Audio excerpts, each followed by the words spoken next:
Now, before we start, summer mode is in full effect here at my house, and that means I'm in full-time mama mode for the next 2 months, which also means my podcast episodes will take a little longer to be released between episodes as opposed to a weekly basis, if you haven't noticed already. Solopreneur life combined with mom life is a true balancing act. So I'm giving you a heads up that things will be slowing down over the summer. But if you want to stay on top of when my next episode will be coming out, get on my email list. Head to 𝙤𝙤𝙢𝙤𝙢 and click on the words "Be the First to Know." It drops down at the top center of the page, right underneath the fuchsia media player. You can't miss it.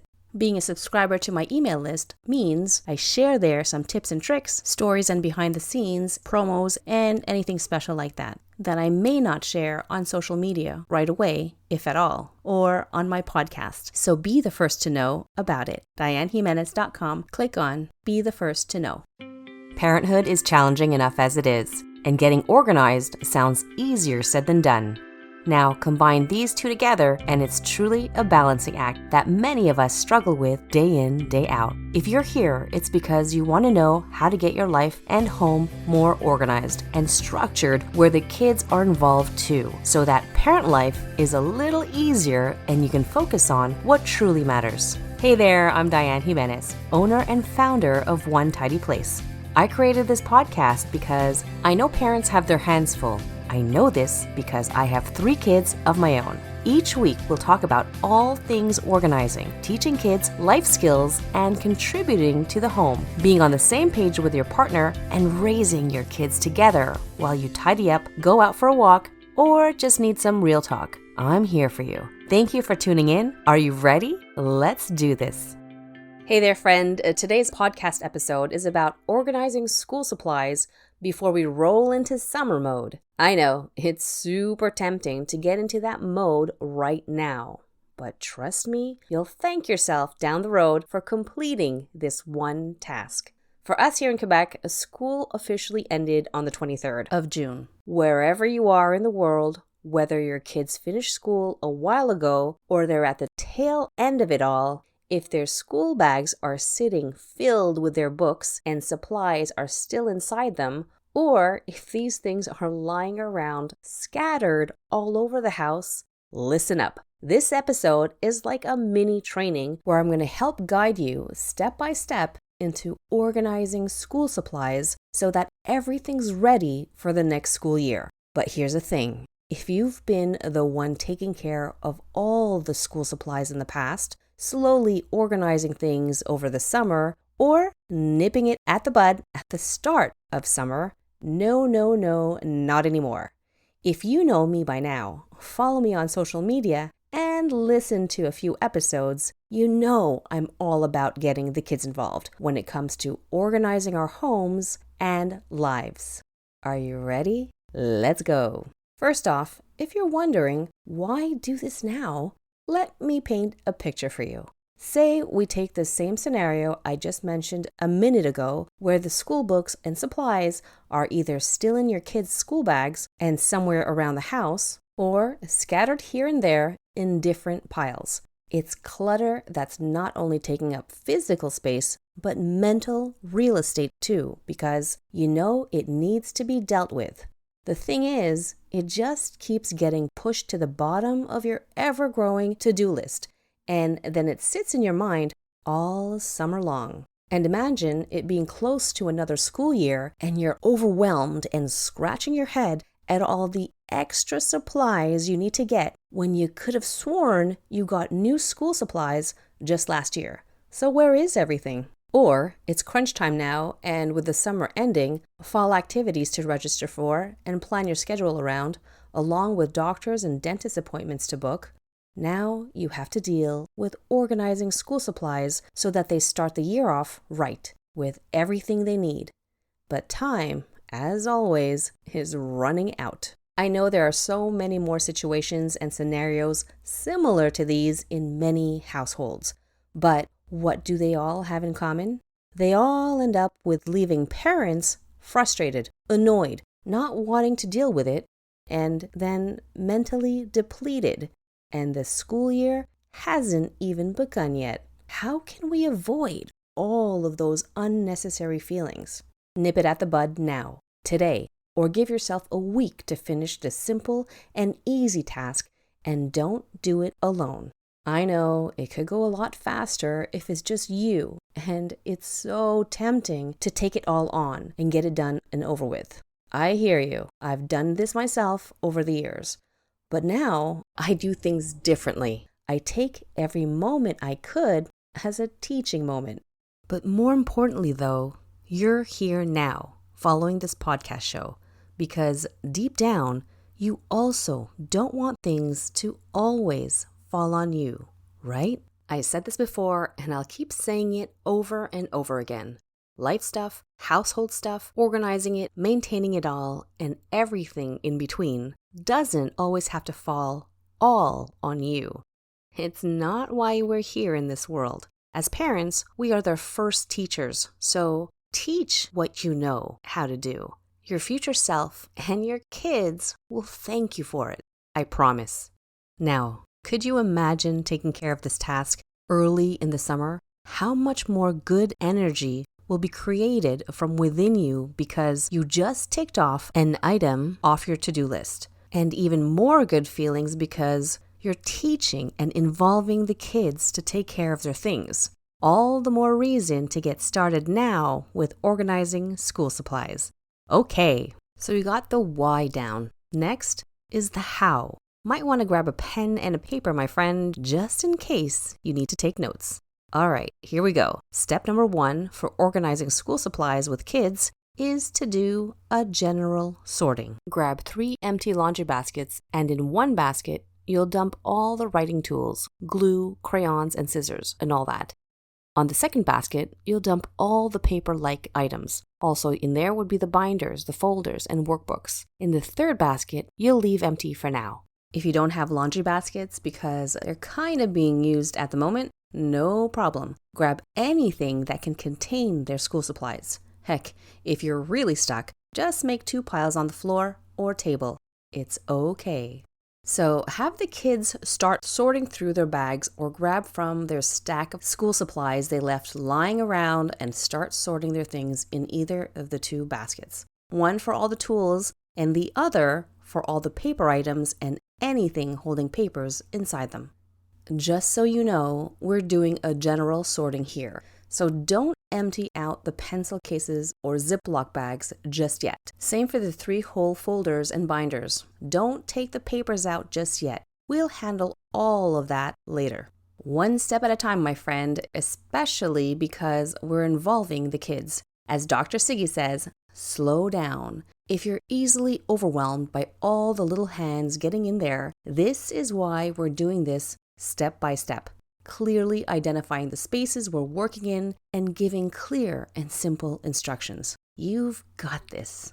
So the general sorting part should be fairly quick and easy to do. Done in a matter of minutes, actually. One basket filled with workbooks and papers, and the other is all the writing and drawing tools, glue, erasers, etc. Basically, non-paper or document items. Now, this is a great time to get the kids to check every single pocket and different compartments of their school bags. If you have elementary school-age kids like I do, there will definitely be some extra treasures that can be discarded or that they want to keep. My kids kept special rocks they found over the course of the year.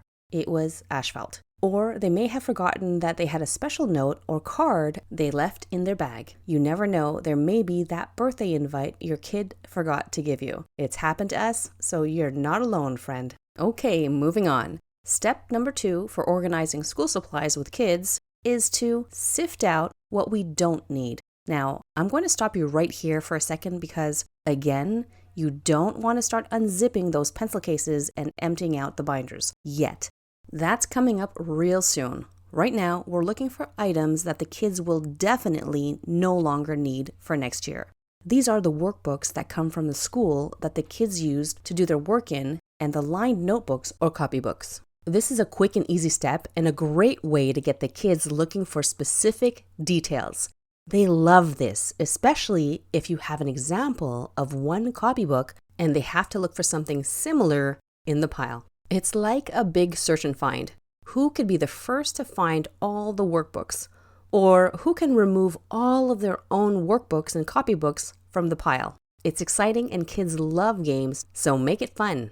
Now that the copybooks, notebooks, and workbooks are all pulled out, this is where you can get them to look through them quickly to see if they have all been used up. And this is really easy to do, actually. Get them to go to the last few pages to see if there's any writing. Yes, recycle.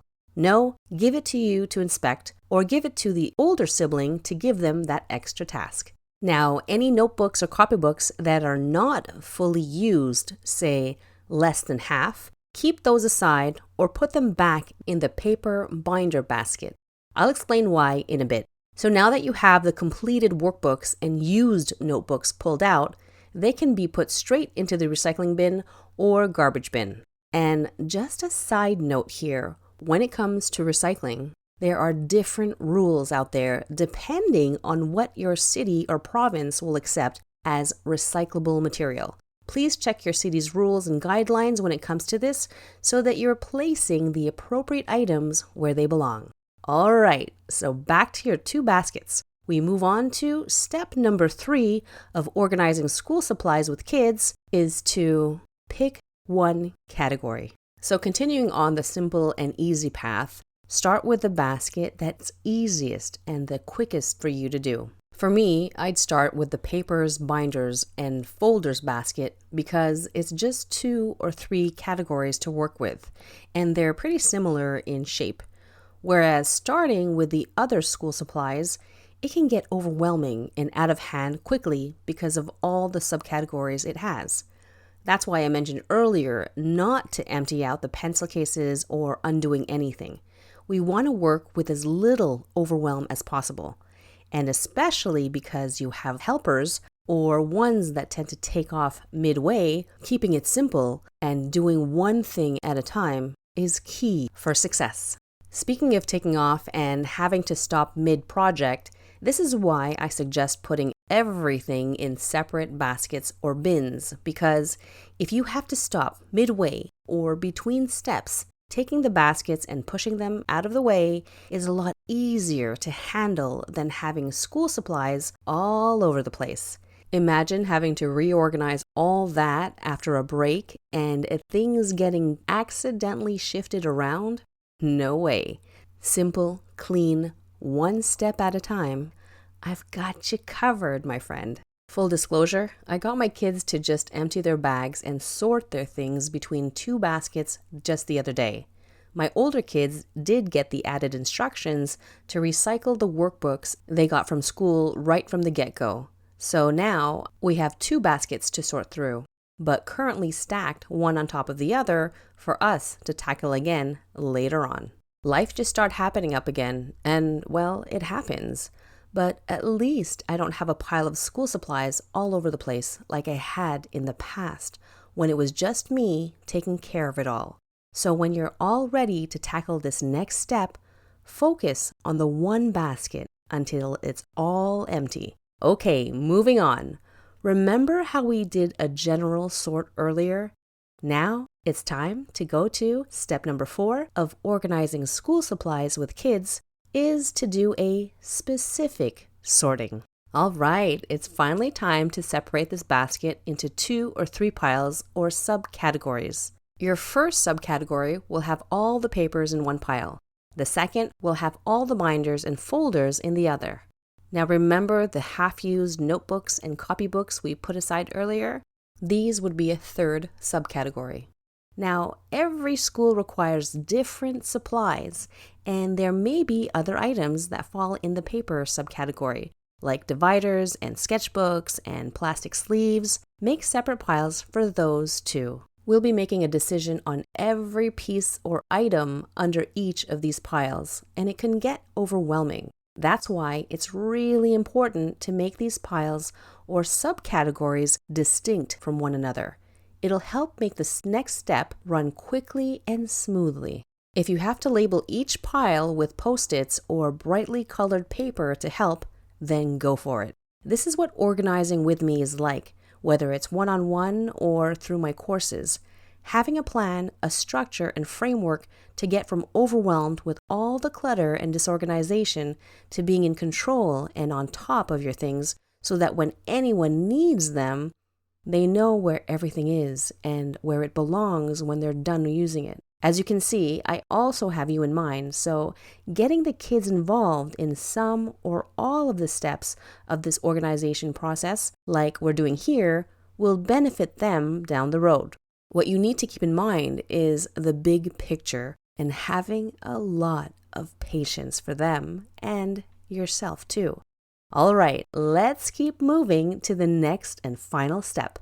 Step number 5 of organizing school supplies with kids is to do a final sorting. Now, this next step is where you need to be clear with your instructions and criteria of what to keep, toss, or reuse. So remember that third basket we had at the beginning? If you don't have a third basket or container, that's okay. Just create a space for all the school supplies that will be reused for the next school year. If you already have a bin with the overstock of school supplies, have that nearby because reusable items are going back home, baby. Exciting, isn't it? All right, so because we're involving the kids, you can either go through each subcategory one by one as a group, or depending on how many kids are involved, their age and attention, you know your kids best, you can have them take care of one subcategory each. The latter may be quicker to go through this process, but requires a lot of overseeing and coordinating on your part. So do whichever is simple and easy for you. Remember, take the path with the least amount of overwhelm if this is something you struggle with, and it's okay. This is your journey, your path, and you're doing great taking this on. Okay, so regardless if you decide to do this as a group or giving each kid a subcategory to handle, the goal here is the same, to place every item from each subcategory in one of 3 places: the garbage, recycling, or to be reused. Now, there will be a lot of loose papers here that are still in good condition to reuse. And what do I mean by good condition? What we do at our house is instead of recycling all the loose papers we removed from the binders and the folders right away, we first check to see if the other side is blank. If it is, it's placed in a clipboard labeled scrap paper that we keep in our little command center for easy access and use.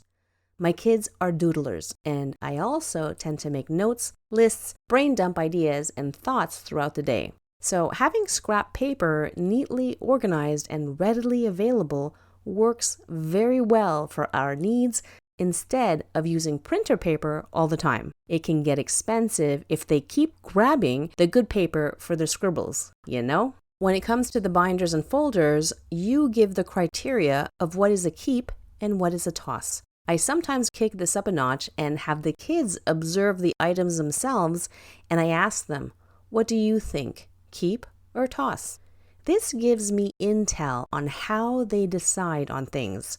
It's pretty valuable information, especially if your kids tend to keep a lot of things, especially paper. I can relate to this, and if you do too, after this episode, listen to my podcast episode number 21. I give you strategies to use to help your kids store and organize their papers. I take you behind the scenes at my house on what it looks like for us, as well as tips on how to keep the communication open with you, your partner or spouse, and the kids, so that this whole teaching and organizing process is as smooth as possible long term. So head to episode number 21, Teach Kids How to Store Their Papers, or 𝙤𝙤𝙤𝙤.com/21. Right after this. I linked the episode in today's show notes. All right, let's keep going. So now that all the papers are either recycled or reused as scrap paper, and the binders and folders are either in the school supply bin, ready for next year, or tossed because they're ratty and broken, the half-used notebooks can be reused also. Now, we love to go to restaurants, and I'm not talking about fast food. I'm talking about sitting down, looking at a menu, ordering your meal, and waiting. And this is where those half-used notebooks and copybooks come in handy. Whenever we go out, the kids each have what we call a restaurant bag. Pretty fancy and fitting name, huh? This started way back when they were still toddlers. Having something to write with and paper or coloring books inside their diaper bag was essential because wherever we were, whether it was at a restaurant, in the car, or at someone's house and there wasn't much to do, or if there was a lot of waiting involved, we always pulled out paper and pencil crayons to keep them busy. So they've kept this great habit or way of keeping themselves busy wherever we go. It sure beats plugging them in a device every time. This way, we had options, and using devices was the thing we only pulled out when we exhausted all other options. Want to know what's next after all the subcategories of this first basket are done? Congratulate yourself. You all just took care of a big chunk of organizing school supplies. That is huge. Now's a great place to take a break or stop and change the scene for the kids. So either you pick this project back up again with the kids later on the same day, or after a day or two. It's perfectly fine to stop. 2 points here. We're teaching the kids that when working on a project, it's okay to take a break. We all need a change in pace and scenery sometimes. And secondly, doing things a little at a time is still progress in the grand scheme of things. So maybe this teaching and learning opportunity isn't just for the kids after all, but a great reminder for us adults as well. Okay, so you're back after a break. Either it was an hour or a day or two, whatever it was, you're ready to keep going. So now that I've taken you step by step with one category and its subcategories, you can now apply the same strategies and steps for the second basket. And do you want to know the great thing here? You don't need to start from the beginning. Let's walk through the 5 steps quickly, and I'll show you. Step 1, general sorting. We made 2 baskets. You're on the second one now. Step number 2, sift out what you don't need. If you see something obvious and within seconds that won't be reused, get rid of it. Step number 3, pick one category. In this case, you already did it and it's in front of you. The second basket containing the pencils, crayons, scissors, glue, etc. This is where the work starts for basket number 2. Next, step number 4, specific sorting. Creating subcategories by placing all like items in their own pile. And step number 5, final sorting. This is where you decide what the final destination is of these items. Is it the garbage, recycling, or to be reused? If it's to be reused, then it goes into the bin with the overstock of school supplies. Here's a tip to help make this process a lot easier. Take up all the space you need, whether it's in the dining room table or the living room floor. Making piles of each subcategory with enough space in between them gives you a visual structure of what you have to deal with. Some subcategories will be in larger, messier piles, while others will be in smaller piles and quick to handle. You can start with these as easy, quick wins to build momentum to tackle the larger piles. Tip number 2, make it fun. Kids love matching games, so when they start unzipping the pencil cases and Ziploc bags, it will be a quick process of matching. Tip number 3, you know your scrap papers? Have the kids test out all the markers and highlighters on the scrap papers. Grab 2 sticky notes with one marked good and the other bad. After a test run of each marker or highlighter, they get to decide under which sticky note it belongs to. When all the reusable school supplies are put away in the spaces where you normally keep them so that they're ready for the next school year, you're done. You did it. This is one to-do list item you can proudly tick off and not have to think about all summer long. Come next school year, you'll be ready and be so thankful for the amazing organizing job that was done early. You'll be thanking yourself because you got to enjoy your summer. Speaking of enjoying, go out and treat yourselves to a well-deserved summer favorite of mine. Well, an all-year-round favorite, ice cream. Tag me on your Instagram stories of a picture of your ice cream treat so I know you got your school supplies organized. I would absolutely love to cheer you on for completing this task. All right, my friend, I hope this mini training helps you get your school supplies organized, your home less cluttered, and your mind more at ease. As always, if you know of another parent or a few of them who could use some help and guidance in organizing their school supplies, text them the link to this episode or even share it on social media. I'd be forever thankful to you for spreading the word and helping people out. Thank you for being here and being so awesome. Have a great week, an awesome summer, and I'll see you back here very soon. Bye-bye.